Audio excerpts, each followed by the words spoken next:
Hello and welcome to another edition of the Weekend Review, Celtic Down Under. With me, your host tonight, Anthony, and I'm joined as ever with Paul. Paul, how you going? I'm good, Anthony. Good weekend. We obviously caught up socially. We both had Friday off and a bit of a boys' day, a few beers and some barbecue. So yeah, it was a good start to the weekend, and three-day weekend, can never complain with that. Yes, hefty drinking. I went and got a blood test done Friday morning, so I went and saw the doctor for results today. But thankfully, that wasn't on the back of the weekend that I've just had. Timed it. I like to time my blood. I time my blood tests before rather than after my drinking sessions as well. The liver enzymes might have been up a bit over the weekend.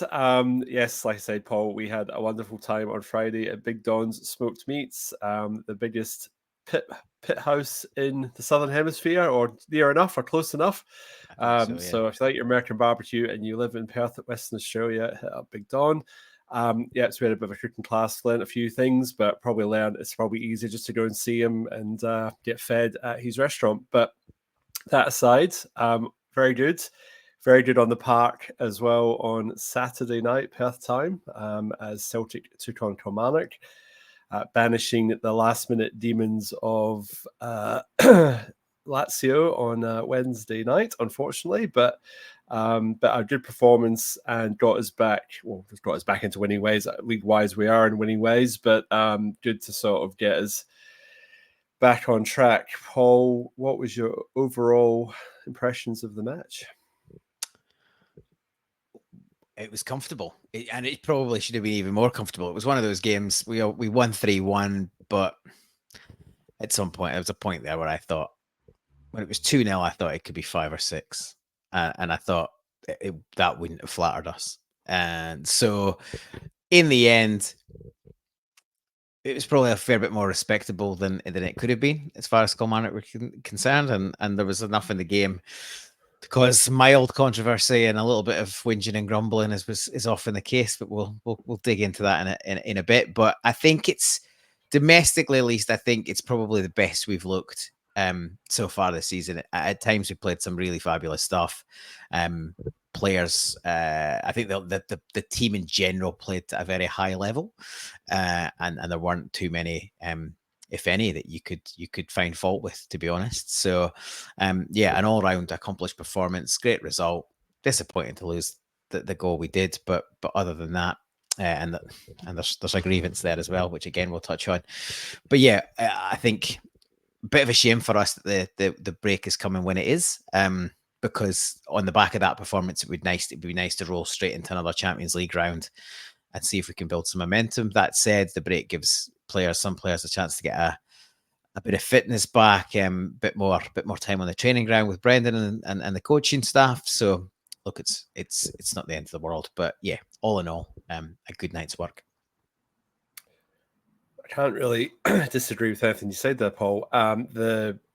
It was one of those games where the scoreline did not reflect the quality and the chances that we probably gave up. I mean, we had 12 shots on target, according to my statistics, 12-1, 77% possession, 11 corners to 1.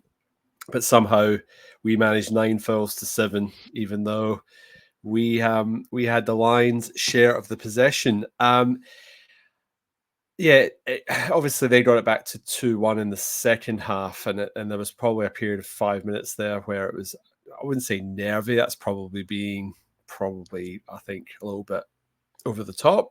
I kind of feel that they maybe actually put their foot on the ball for once, because up until that point they were just humping it up the park and we were just recycling possession and basically did that for the first 60 minutes non-stop.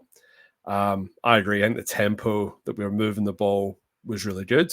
Obviously, the weather in Scotland that weekend, or on the weekend, was hellish. A lot of people not even able to make it to the ground. So the ground looking quite sort of sparse with supporters, but understandable when basically every time I logged into Twitter, people were just sharing, you can't get to the ground by this road because it's under a 10-foot puddle of water sort of thing. So I think, hats off to the fans that actually did make it to the game, because that in itself was seemingly quite a mission just to do that. The play that they were obviously the guys that did the guys and girls that did get there were obviously there were it was a great showing by the boys, and really it was good to watch. And I agree. I think it is the best overall performance that I've seen for a whole 90 minutes this season so far. And I think we get a little bit carried away every season because we won the treble last season. All right, we changed managers, but you just expect the team just to start where they left off last season. And it doesn't work like that. Obviously, you've Brendan introducing new tactics and new formations, but just in terms of building up, you could see in the last few weeks, it's like fine-tuning an engine. It's just been getting better and better and better. Admittedly, Kilmarnock didn't come out to play. I was quite surprised at how passive they were. Understandably, they managed to get a result against us at Rugby Park in the League Cup. So I kind of thought that maybe they would come with a little bit of confidence and try and press us a bit, but they really sat off, as I was really quite surprised at how deep they were sitting and just inviting pressure.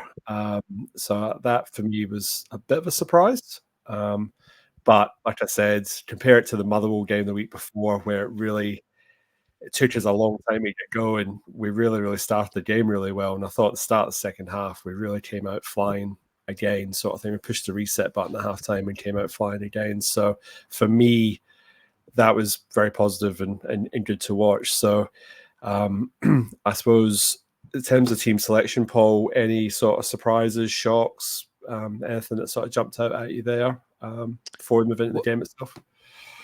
Well, there's two obvious positions that were sort of up for grabs or debate, and then there's potentially a third, which in hindsight probably looks a bit silly. But that the wing position has been up for debate constantly since Abada's injury. So, we've seen Forrest started there. We saw Yang start there against Lazio.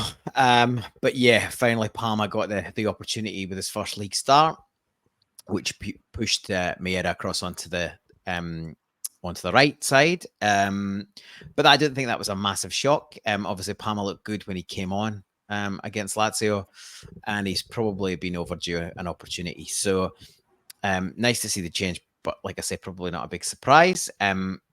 Obviously, with CCV coming back against Lazio, we hoped he'd come through that period unscathed, albeit obviously had a bit of a blow in terms of an error right at the death, but we put that down to rustiness more than anything, I would say. And so he gets to start, and I don't think there was any real debate if that was going to happen about who would partner him. Scales has barely put a foot wrong. Look, I'm not quite in the camp that says Scales has been an absolutely perfect player since he came into the side. Like we've touched on, I do think he's still got his potential faults and limitations, but he is building up ahead of steam in terms of his performances, and just in terms of that balance, I think he was entitled to keep the jersey. So they were the two areas where there was an initial opportunity for potentially rotation. And the other one I had discussed in the run up to the game, albeit that I wouldn't have done this, it was potentially a midfield berth getting a swap round. So between Bernardo's little cameo against Lazio, where he looked very neat and tidy, and technically strong, and there's also a clamour for home, albeit he had his issues in Rotterdam, but he prior to that he looked good. And so there was a bit of commentary online about potentially refreshing the midfield, and if you were going to do that, really the only player that you would potentially have put back on the bench would have been Rio Hatate, but that would have proven to be Glad we didn't do that. Exactly, which is why I said at the start of my comments that that whole debate became a little bit moot in terms of what we went on to see in terms of how good Rio was on the day. So that was the third area where there was potentially some discussion pre-match. But obviously Brendan sees more than we do, and I think obviously he was more than proven right in his overall team selection. Because as I said in my opening remarks, I don't think there was a single player that you could have found fault with in terms of the starting lineup. And even the subs, they come on so late this time. It's not the usual 3 on at 60 minutes and another 2 on at 70. They were all quite late in the game and didn't really have much opportunity to sort of really get stuck in at that point. So, and I do find if you put subs on really late in the game and the game is pretty much already done, then you just find that players are forcing the issue a little bit and snatching at stuff. So you don't really get a true reflection on what their absolute capabilities are. So yeah, those are my main thoughts around the selection. But overall, a good team selection and a great performance. Yeah, I mean, again, I'm part of me is surprised that we actually are having an international break already. It kind of felt like we just had one. So I mean, Scotland's got games against Spain and France, if I'm not mistaken. But it's just, yeah, for me, it just seems like, we're at this packed calendar of fixtures, but here we are having another international break. But anyway, not to worry. In terms of the actual, we started really well. That first chance was the offside goal from Kyogo. It just unfortunately went a wee bit early. And I think there was just that sort of pass. Maeda just sort of the touch just a wee bit just went half a yard too quick. So that was like our first real sort of chance, and you just felt that Kilmarnock were going to be in for a really hard day. AJ was shooting from everywhere. Like, he didn't get the free space. I counted at least 3 long range efforts that he had. So I don't know whether they were told to, if they're going to sit in, then chance your arm with a long range shot. But the deadlock was broken with a lovely bit of play from Rio Tati. The dragged back nutmeg, I've heard it recalled, created the space for him. And he absolutely made no trouble whatsoever with his finish. And that sort of made it 1-0. And that just sort of made everyone realize that he was up for it. And he was, back to, you'd say, the best, or the Rio Tati that we know and love.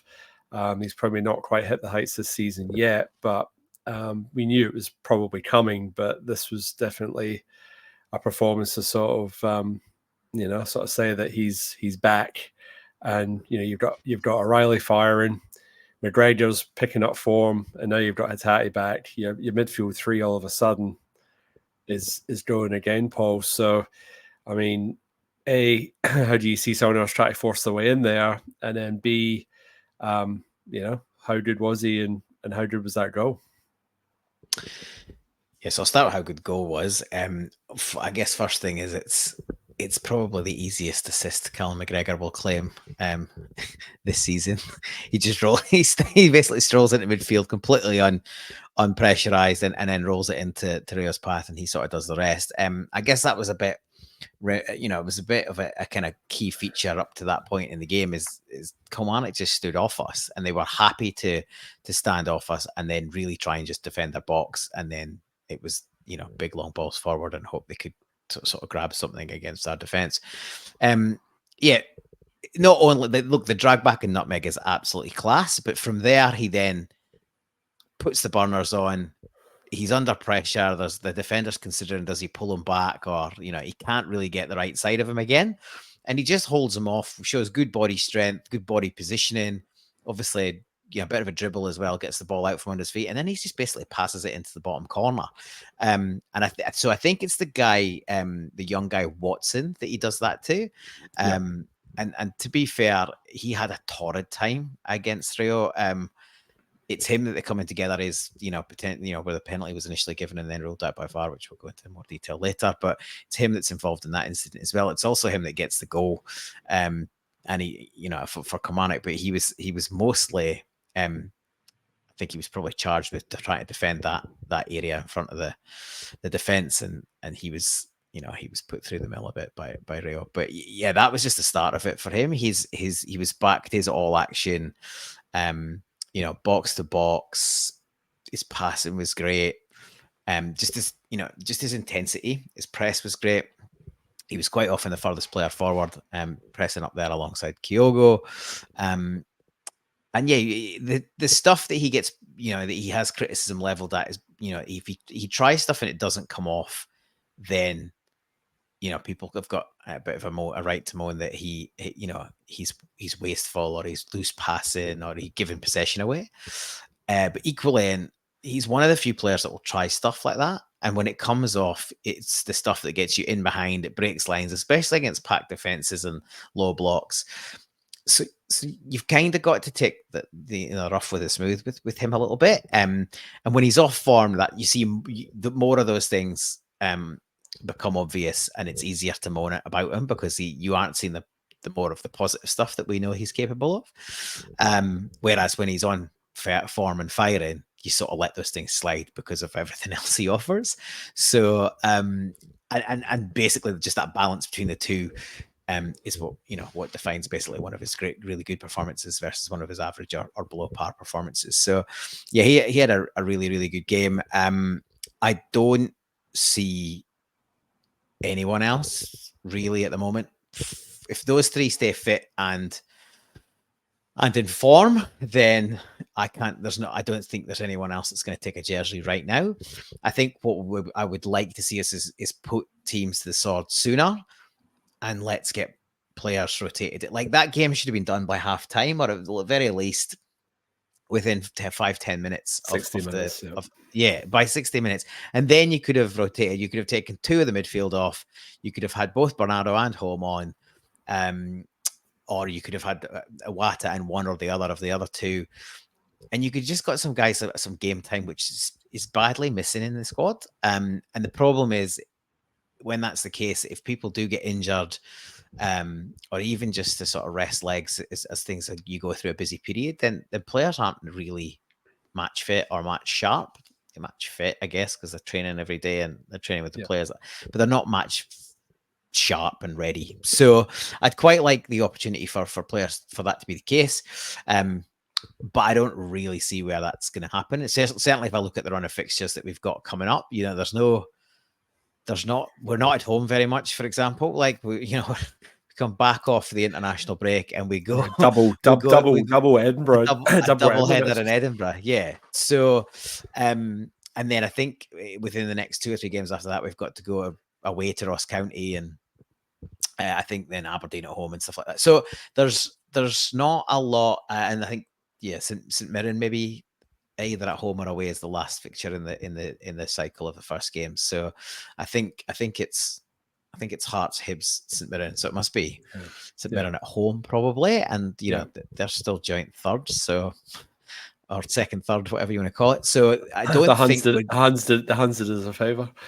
Keep the 7 point back. We'll get to that. Still So I don't see. All those games coming up are against teams that are, in theory, going to give us a bit of a tough game, whether that's how good they are or because we're going away from home, or whatever the situation is. So really, I can't. It's a long-winded way of saying I don't really see where we rotate the midfield anytime soon. Well, it is interesting because I think Brendan Rodgers did say in his post-match this week that the new players that came in, that he's basically saying that first season is really a bedding in process for them to get used to it. He said some players will come on sooner than others, but if that's his sort of mentality, then you're sort of looking at some of these players going, well, they might not feature all that much. Secondly, I agree, Paul. That game, and that's probably the criticism, the game should have been over by 55, 60 minutes. We'll come back to the second goal in a second, but at that point in time, you could be taking Callum McGregor off, you could be taking Matt O'Reilly off, give those guys a bit of rotation, because McGregor's going to be playing 2 games for Scotland because he's one of Stevie Clark's stick-ons. He's not, I'm going to say he's not any younger, but we just have to manage our assets maybe a wee bit like better when the opportunity presents itself. And games at Celtic Park are presumably going to be the games where you might be able to get away with that. And we just maybe spurned a few chances at the start of the second half, but we'll come back to that in a little second. So we went 1-0 up at sorry, Anthony. While we're touching on that, it's an interesting point about Rodgers, right? So that, and I don't think don't operate in a vacuum, right? So you got to compare him to the previous manager and the previous regime, and it's quite interesting. There's a kind of tie-in across this. So you're right. Rodgers does say, you know, he takes players longer to bed in, whereas Ange's exact opposite, right? If he thought the player was, if he's signing a player, he thinks he's in the system and he can be in, and he uses subs much more aggressively, right? So because the players are asked to do more in terms of physically, they're we've talked about it, he kind of flogs his players a bit, so you kind of need the squad. So, but Rodgers don't like that, but also because of that intensity that Ange puts in, he kind of he's a the whole we don't stop. He's got games won at this level by 50, 60, 65 minutes or 45 minutes even. Whereas Rodgers' approach is a bit more considered. It's more it's just safer, I guess. And so you're less likely to blow teams away. And if you're not going to blow teams away, then by extension, you're not then going to have the game won really early, potentially. And therefore, you're not going to have his opportunity to rotate the team as much if you don't think that there's that trust factor there in terms of the players coming off the bench. Whereas Ange clearly did trust his bench players, because a bit like in rugby, we're in the middle of a Rugby World Cup, is your bench players are your finishers, right? Well, we're not. There's a World Cup still. There's a World Cup still ongoing. Australia's out and Scotland's out, so it's kind of like the point. Come on, Ireland. Well, I think we'll both be. Surely we'll both be pulling on the Irish heritage for the. Well, they're playing New Zealand, so maybe the All Blacks. I don't know about that, but we'll see. Next few weeks, but so I think that's a kind of bit of a challenge that we've got in that whole space because of, how the lack of willingness to bed players in quickly, therefore the lack of sort of full trust that you have in those players and the game readiness of those players, and equally the considered build up means that so the two things together mean there's probably less opportunity for rotation. So I would imagine Rodgers will rely on a tighter main squad than Ange probably did. I don't disagree with what you said there. However, given the performance on the weekend, it should still be out of sight. And I'm not saying that's going to happen every week, but on this particular match, it should never go back to 2-1. And so we'll come back to that in a second. So Rio attack scores the 22nd minute. Luis Palma got his name right this week for now anyway. Don't hold me to that. 33 minutes. Fantastic interception. Totally anticipated the loose pass from Killie. Zips in, and he makes absolutely no mistake with his finish, and it was very, very tidy, and sort of curls it in around the keeper, around the post, and just he knew exactly what he was doing, and it was just came at the right time. 2-0, you think, here we go, cruise control. Killie had no answers. I just thought, right, it was basically a case of how many today? Like we looked up for it. The rain on the park, the slickness of the pass, and that intensity that I talked about earlier, just it looked good. And I guess he has come under a bit of criticism online. I mean, Twitter's Twitter, but I have seen a lot of people go, "Oh, he's not Jota. He doesn't look that quick. He doesn't look that good." And it's like the guy's literally just come through the door, like settling in. He's Honduran, like he's coming to Scotland, like that in itself, just a bit of a bedding in period. But everything that I've seen of him so far, I mean, even before the weekend, I was sort of like, he looks quite classy. Like he likes to retain the ball. A bit of a Brendan Rodgers player. Like, he's not unnecessarily going to try and force the issue every single time. He will play it back from time to time, but he just looks quite composed. And I think when you've got Maeda on the other wing, who composure's maybe his not downfall, but like his question mark around that whether he's got that all the time. I think they sort of yin and yang fairly well. So, guess Paul, what did you make of the goal? And do you think some of the criticism has been a little bit sort of over the top from certain circles online? I enjoyed the yin and yang. Where I assume that wasn't a pun. So I think I agree with you, right? So he's definitely a player who it's easy to criticize the lack of pace because I think that's probably fair, right? He probably isn't that quick, right? I don't think he's a slouch, but at the end of the day, he's not just going to knock it past defenders and sprint past like Maeda would do. But he rarely seems to lose possession. He's composed on the ball. His passing is good. At 5'11", he's a bit of a unit for a winger. He clearly can hit a strike, particularly with that right foot. It was a great finish, not dissimilar to the one that unfortunately was chalked off. Slightly more central and slightly further out, but he just seems to get this great whip and arc on the ball, which is, it's going to make it's going to make life difficult for goalkeepers as balls sort of, bend away from them.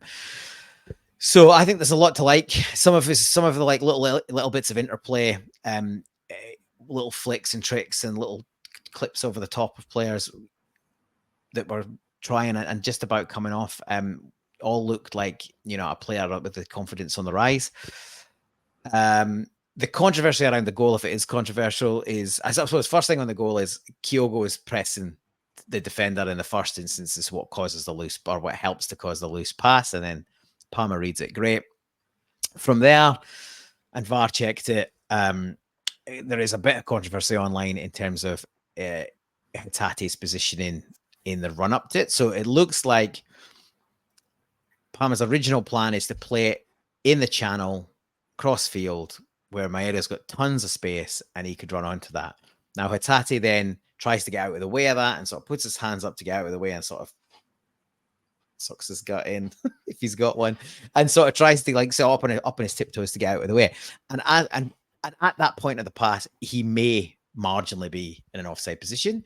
However, intention of receipt, intention of pass is important in the rules, so there isn't intention for it to go to him. And then the big factor is that the defender steps in and has the first contact. So the defender contacts it. I think it then hits on Hatate and it comes back to Palma. Now, I think we've got to assume, and this is, I can't believe these words are going to come out of my mouth, but they're going to. I think we've got to assume that VAR understand the rules of the game and the laws of the game. So assuming that we think that's the case, between either that and the lines that we never saw, but I'm assuming they had the ability to put them on because it was a pretty clear camera angle. Then I think we've got to assume that one way or another, that decision's absolutely fine. And then after that point, Palma doesn't hang around. He just sticks it in. Now, it would have been pretty unfortunate for him if he'd had two great strikes in the space of 4 days, be ruled out for basically in the first one. Right? It's look, it's right. He's offside. If Meira doesn't touch it, I doubt he probably is offside. But this one would have been a bit unfortunate as well. So, but it stands. It's a great hit. And I noticed his celebration wasn't quite as exuberant on Saturday as it was on Wednesday. So he maybe had just cooled the jets a little bit, or maybe taken a bit of a ribbon in the dressing room after the dust had settled, and decided to keep his powder a little drier this time. But yeah, pleased for him. So that's now 2 in 2 league games, and you'd expect that he will probably start the next league game, become the first choice. You would think that will be good. And it's an interesting thing, right? Because it means Maeda as our first choice right winger, which isn't necessarily his preferred position, but I could see him playing a little bit more infield, closer to Kyogo, because of the two fullbacks. AJ is much more comfortable being on the outside, whereas Taylor's much more comfortable to be on the inside. So I think we can have that slight imbalance, if you like, across the pitch. So be interested to see how that evolves in the coming games. But yeah, as usual, there's overreactions from the fan base. He's not Jota, so it's got to be a negative. Well, as I've said before, we sold him for 25 mil. Even if you think that was inflated because of Saudi money, then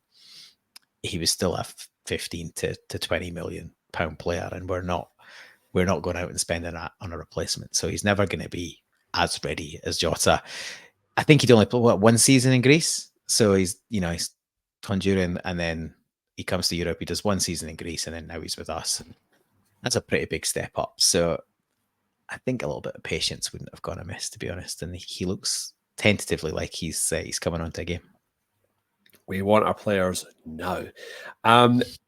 We go in the half 2-0 up. Came out the second half, out flying again, playing some really, really good stuff. And unfortunately, I can't quite remember all the number of chances we spurned, but it felt like we spurned at least 2 or 3 really good chances. And then Hatate gets in a bit of a tangle and draws the penalty call from the ref. Upon VAR review, that gets overturned. I've watched it 10, 15 times and I'm still scratching my head going, was it a foul? I think the tag goes down fairly easily, but is a contact? I think there is. Is it enough contact? Well, debatable. But then the referee's given it. Was there enough evidence to overturn it? Again, I'm not 100% convinced. Paul, I must say I'm sitting on the fence on this one. It's sort of like, I thought we're lucky to get it, but then I wasn't overly surprised when it got overturned. But then I'm sort of saying, well, yeah, I'm scratching my head on that one. So this was the second intervention of VAR in the match. Your thoughts? I think you've got splinters, mate. But I do agree with you though, right? So I think so the ref makes a pretty quick call, right? So he's he's pretty well positioned, and he has no real hesitation, and he points the spot. VAR takes a good long look at it, and I agree with you. So I think there is contact, and it is inside the box, but is it enough for him to take him down?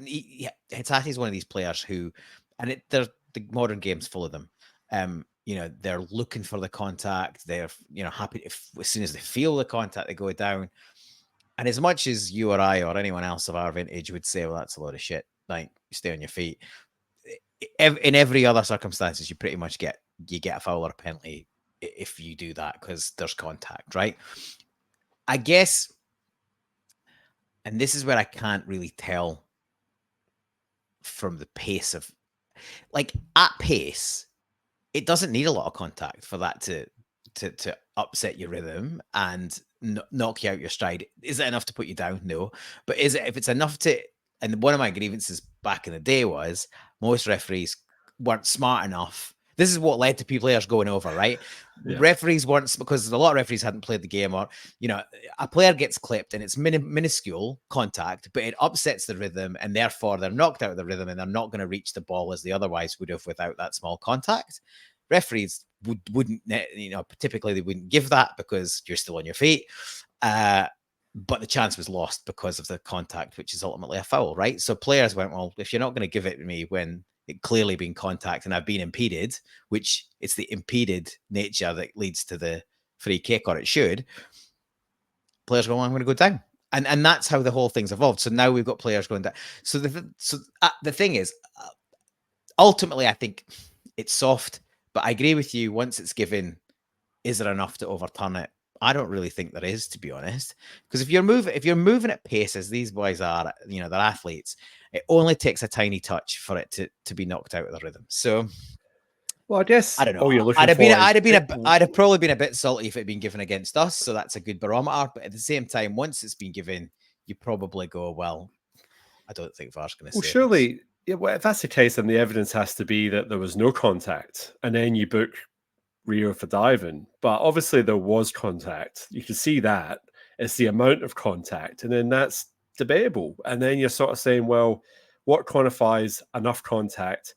And then when you've only got the two angles that they replay over and over and over again, and you knew obviously once the referee was sent to the screen that you knew it was going to be overturned anyway, because when have you ever seen it not overturned when they go to the monitor? That never happens. Really.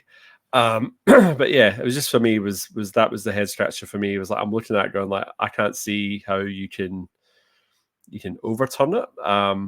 But then if it had not, but if it had not been given in the first place, then you say, well, no, it was soft. But yeah, like I said, clear and obvious. I couldn't see clear and obvious there, but We didn't get the penalty anyway, although it was interesting. One little dynamic while this was all playing out was Tiogo grabbed the ball and he was going to hit it, and then McGregor came and tapped on the shoulder and went, "No, this is Rio's penalty, pal. Like, you hand the ball over. Not that you got to hit it anyway, but that was interesting. Obviously, Tiogo was feeling the heat at the moment, not been on the score sheet yet, so that was interesting. But obviously, that wasn't to be. And then again, of our attacking play, this is the third time that the VAR didn't intervene in this instance, but Greg Taylor gets fouled on the wing.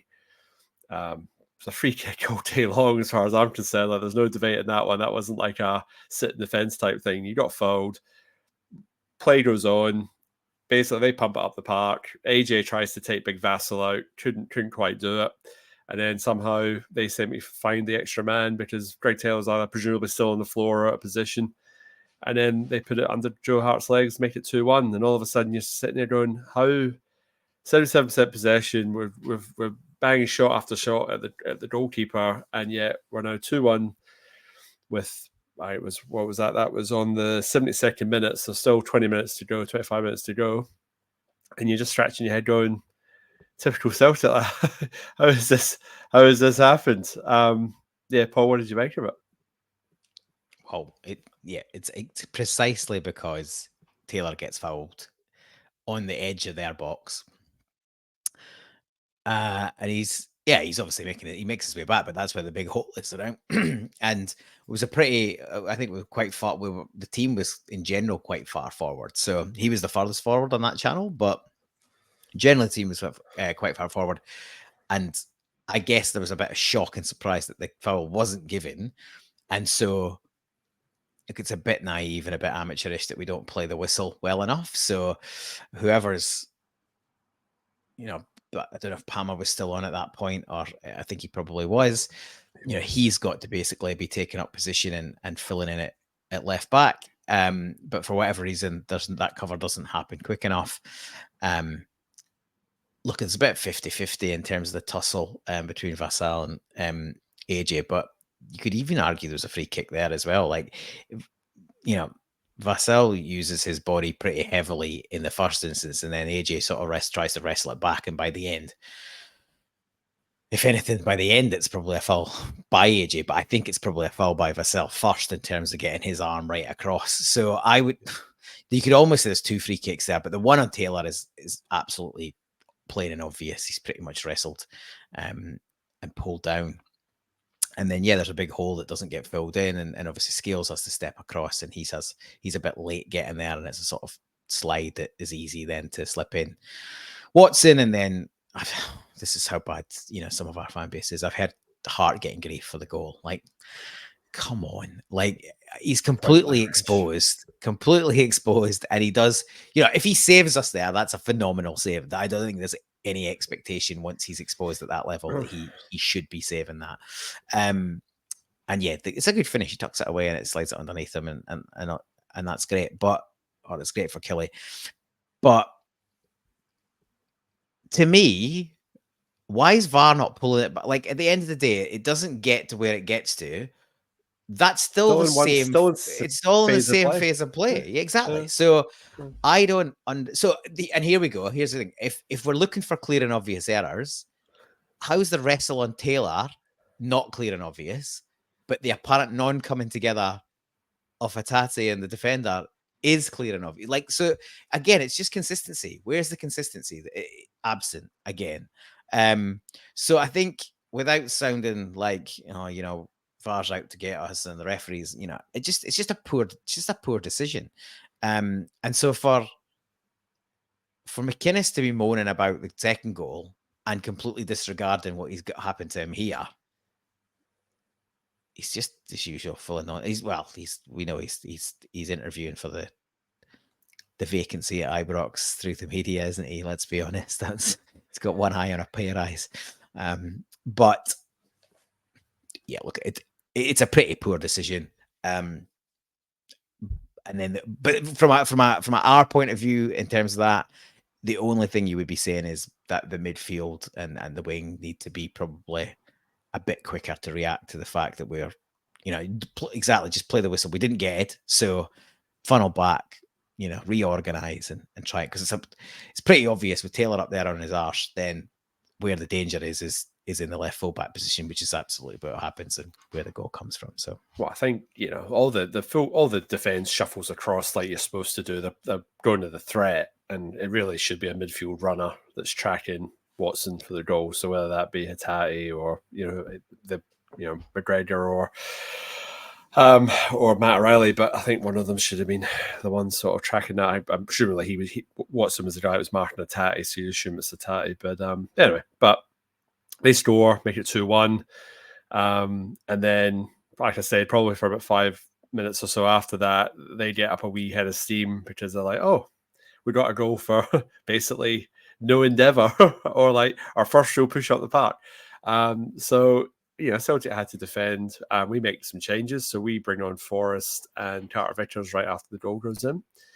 So, we took Carter Vickers off and brought Phillips on, apologies. And then, so we sort of weathered the storm as it were, and then we end up getting that third goal on the 82nd minute. So 10 minutes later, Greg Taylor with a studded effort off a Daz and Maeda flick from a Matt O'Reilly corner, and I saw on social media Greg Taylor going, "Oh, someone's finally got on the end of one of your corners, Matty, or one of your corners went in the right position, Matty." So obviously a wee bit of a backhanded compliment there, because we haven't really been pulling our weight in the corner department. I think Liam Stills had a decent header in the first half, I think, from one of the corners.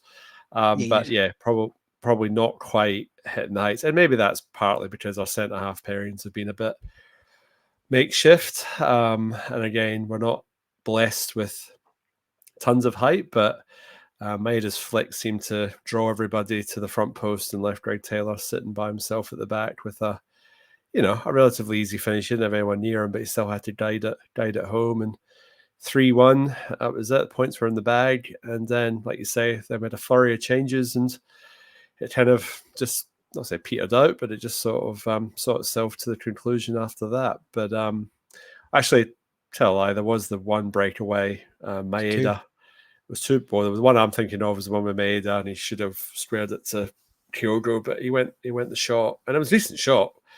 And unfortunately, Forrest couldn't quite get the rebound in the back of the net. And then what was the one after that? There was one more. Well, there's like a few chances before that. So in the second half, there was before the third goal, there's the Miera header at the front post. So they were on notice, right? So O'Reilly found him at the front post. He had a great flick, and it's a good save. The keeper had a good game all day long, actually. The Killie keeper, was it Dennis in goals? Yeah, so he's English, I think. I don't know. One of the guys in group chat was him. Yeah, maybe. But that was a decent save, and Amir had a good little head flick just at the front post, and then obviously next one from the other side, they don't take the lesson, and this time his flick is more flat across goal instead of at goal, and he's completely on his own and stuff. But I think it's a really good finish from Taylor. Like it's really composed, and he keeps it down. It'd be easy to snatch at that. There's the chance before that Kyogo chance. So Palma played that brilliant ball over the top, the perfectly timed ball over the top, and Kyogo controls it on his chest. He somehow manages. I have no idea how he doesn't score here. So he hits it, and I think the keeper maybe gets a slight touch, and so in that case it's a decent save. But it's a post. It comes back to him, and then he just snatches it and he lashes it over the bar. Like between those two for the quality of the pass in from, or the cross in from Palma, and then the first touch or first couple of touches from Kyogo to get it under control, you think, oh, you've done the hard bits, like just tuck it away, and they don't.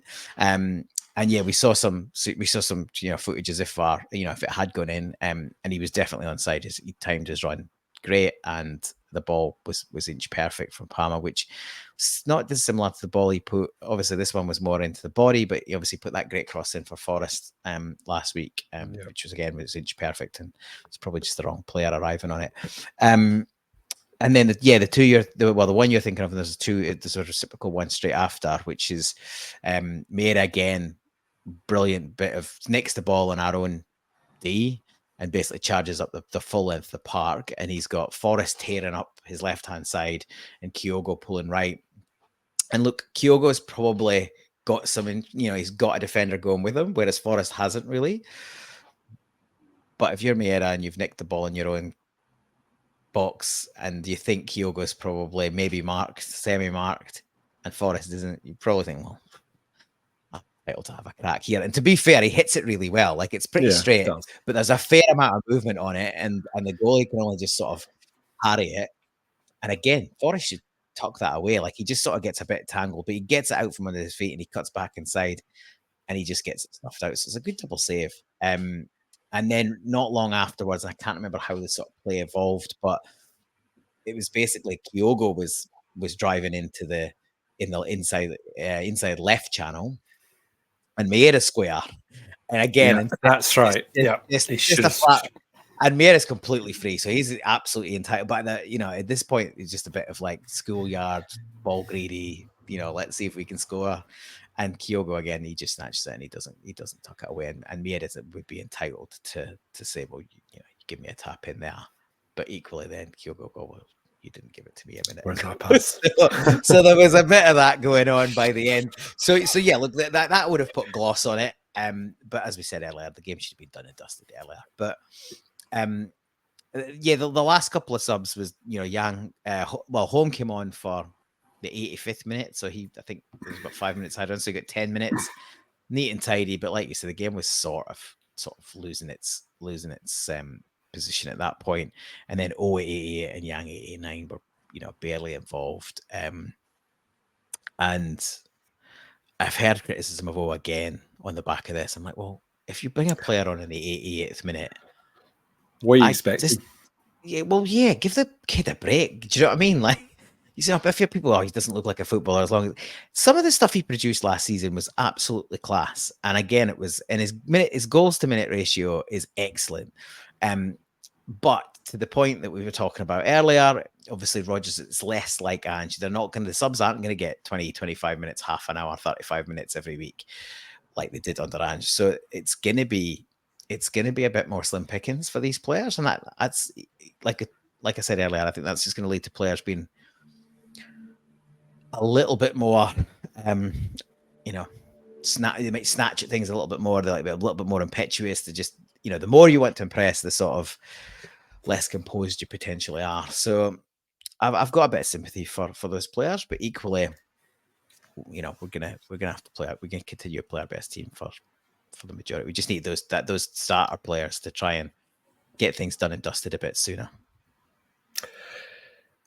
You can follow all our action on the social media channels, Celtic Down Under, on Instagram, Facebook, YouTube, and Twitter. I refuse to call it X. Sean will be back in the hot seat next week. He is traveling back from Scotland as we speak. So it'll be good to have him back on. If we're going to be on next week, that's a good point. Well, I don't think we will be on next week. We'll probably have the week off. We might have a wee break. So you might see us in 2 weeks, and Sean will definitely be back by then. Good point, Paul. Thanks for that. As a reminder. We'll move on to other fixtures that happened on the SPFL card this week. The Huns got a wee helping hand in Paisley, 3-0.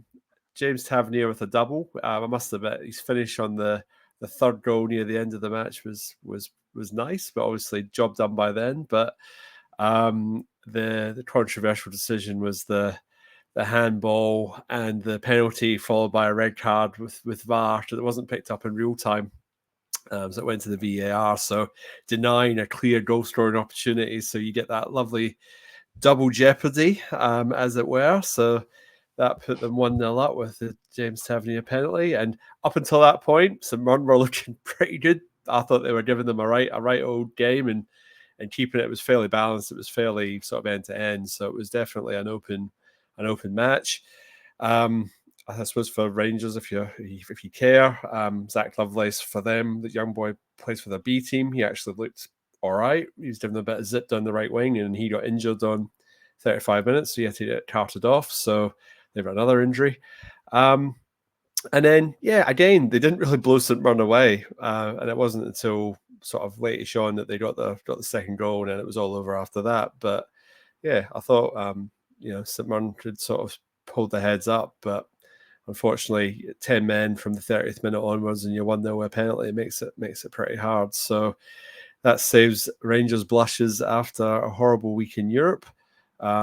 So their woes are abated for a little while, and as I said before, maintains our 7-point advantage because they actually beat St Mirren, who were our next closest rivals at the time. And then the other notable game was the Edinburgh Derby at Tynecastle. So Hearts hosting Hibs. Hearts going 2-0 up. Alan Forrest with the pick of the goals there. He cut in on the right-hand side and tucked one away top corner. Beautiful goal. And then Hibs somehow found a way back in with 2 quick goals, and it ended 2 each. Paul, did you see any of those 2 games or at all? No, well, I saw the highlights of both. Look, I don't know what Ryan Strain's doing. He's had an absolute brain melt, and his manager said, "Yeah, VAR got it right," and they did, right. And I'm going to be a little bit cheeky here, but the only thing you might deny is it with the quality of their finishing, is it a goal scoring opportunity? Because it's not. It's coming across. He's still got to make contact and direct it towards goal at a 90-degree angle. So, I don't know who it was coming in at the back post. Was it maybe Matonda or Is it Sima? Maybe might have been Sima. Anyway, again, maybe based on prowess so far this season, you would suggest that maybe wasn't, a guaranteed goal. Should just have left it.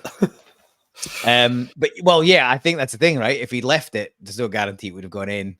He stays on the park. It's still the same result, except you're playing with 11 instead of 10. So yeah, it's a bit daft, especially in the era we're now in with VAR. It's never going to get missed. So he's kind of shot himself in the foot and his team, and yeah, from there it's an uphill battle. But until the second goal, which I think was the 70th minute, they were still well in it, I think. Yeah, so I was keeping an eye on it. It really, the Rangers weren't creating that many chances, so it was definitely, it wasn't one-way traffic for that much, as for sure. Yeah, and it sounds like it was more than even up until that point. So, it's only really delaying some inevitability, right? At the end of the day, they're looking for a new manager, and there'll be more upheaval, and it was just interesting that on the back of a shocking European result. Well, shocking for them, brilliant for us. He did ring the changes a bit, right? So probably, and even when we brought players off the bench, I think I look at this in detail, but it looked like he brought some kids off the bench rather than somebody like Des, or Des is coming for a load of abuse. Speaking about not giving players time to sell, the jury's very much made their decision on him, so it doesn't really bode well,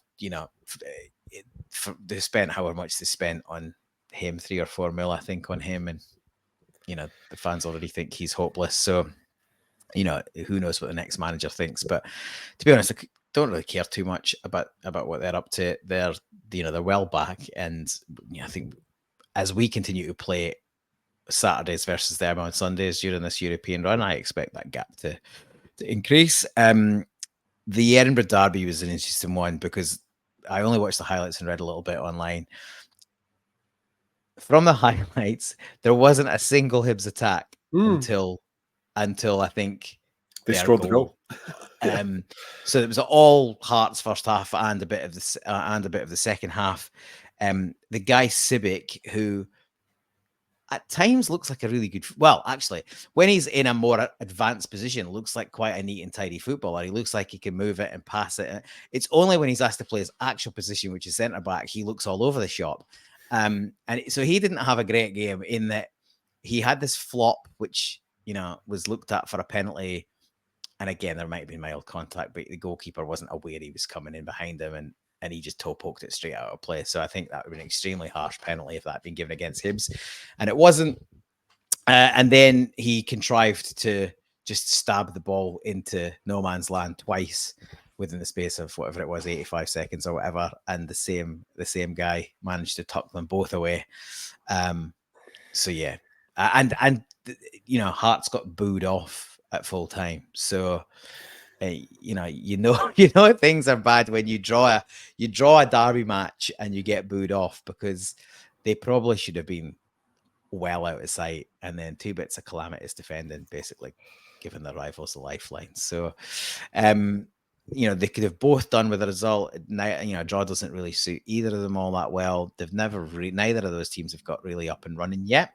And they're both under, new managers at Hearts every other month as they rotate back and forth and decide who is the manager this month. But obviously Montgomery's coming to Hibs, and it will take him a bit of time to sort of assess his squad and work out. So it's a good result it's obviously a better result for Hibs than it is for Hearts. But I guess from our point of view, given that they're the next two teams we play in the league, it doesn't seem to be much to be too fearful of. They're both shipping goals and chances. There's chances before that, especially on the Hibs side.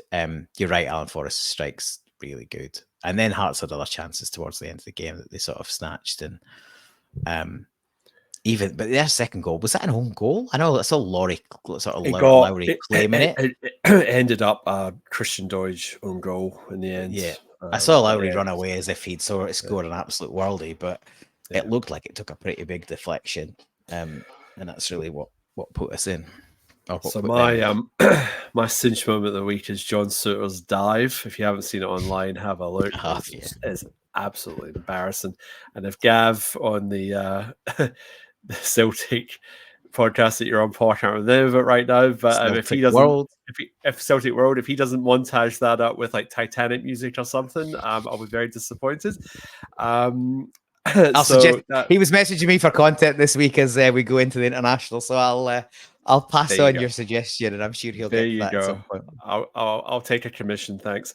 So that one, and Aberdeen, no little draw with St Johnstone at home. Probably not quite the result they were after, but again, a few exertions in Europe midweek. They got a draw against Helsinki.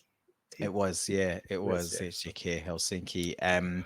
Look, I thought that obviously on paper that's a tie. You expect them to win. Home game against St Johnstone. Would have been 3 on the bounce, and I think that would have taken them up to 4th or 5th, depending on other results. So we talk about it all the time. It just shows you how tight this league is, right? Below kind of us, the rest are all sort of bunched together. You're right. I had a look from bottom to 5th is 2 wins, so 6 points gets you from bottom up until 5th or 4th place, something like that. So it really doesn't take much of a run to. Because I mean, as you say, Hibs and Hearts their points total so far is dreadful. Like Hearts have only got 11 points from 8 games, and Hibs have got 9 points from 8 games. I mean, that's pretty dreadful for your so-called big clubs in Scotland. Outside of the Glasgow clubs. So it just sort of hammers that point home that that small lead again. You lose a few games, you slip down very quickly, but equally you win a couple, you're straight back in again. We are heading towards that. Yeah, sorry. So I was just gonna. Yeah, you're right. Like outside of us, the Rangers have won 5, but beyond that, and St Mirren have won 4, and everybody else has won 3 or less out of 8. It's. Oh, sorry, Ross County and Dundee have got a game to play because it was postponed, but neither of them are going to trouble. Even if one of them wins, they go up to 3 wins or 2 wins. So not much going on there. We are coming up on that hour mark, so I think we're both going to we say it both at the same time. But our man of the match this week was Rio Hatate. Duran was blaring. It's the shot. Blaring, and is he in the squad for Japan this time around? Or he is. So him and Kyogo are in. Maera's dropped out. He's going to stay back in Glasgow. Apparently, he's nursed an injury, so he was looking like he was limping a bit towards the end. I think I've heard it suggested there's maybe a wee groin pull. So yeah, he's not going to join up with the Japanese squad. So that's probably good news for us. It's not like they don't know what he can do. Like he of the 3 of them, he's the one with the most game time, the known quantity. So be good for the other 2, and hopefully they do get minutes, because if they're going to traipse them around the place, then the least you want to do is see them get some game time. What was I to say? AJ's with the Canadian squad. Obviously, McGregor's with the Scotland squad. I'm trying to think if there's anybody else. So I don't think Carter Victor's the way back in if he's just come back from injury. Wouldn't have thought so. Don't know if there's games on that side of the world. Yeah, not sure. But anyway, we will wrap it up there. Thank you, everyone, for listening. My TV recommendation for this week's Loki. That's just come back on Disney Plus. Yeah, very watchable, but yeah, you've got to have your wits about you because he's flicking backwards and forwards in time. So not one that you give a little bit of attention. So make sure you're paying attention if you're watching that one. Paul, any musical recommendations? Yeah, I have. Before I get to that, you're right. We watched Loki and we will watch the new season. But my wife did say, well, I'll need some sort of recap before we get back into that. And I think that's probably a fair cop. It's one to watch early in the evening before you get probably a bit too tired. So, and probably not too many. Well, I think in an ideal world, you might watch all of it in one sitting so that you know what the hell's going on. But Sure. it's getting drip fed.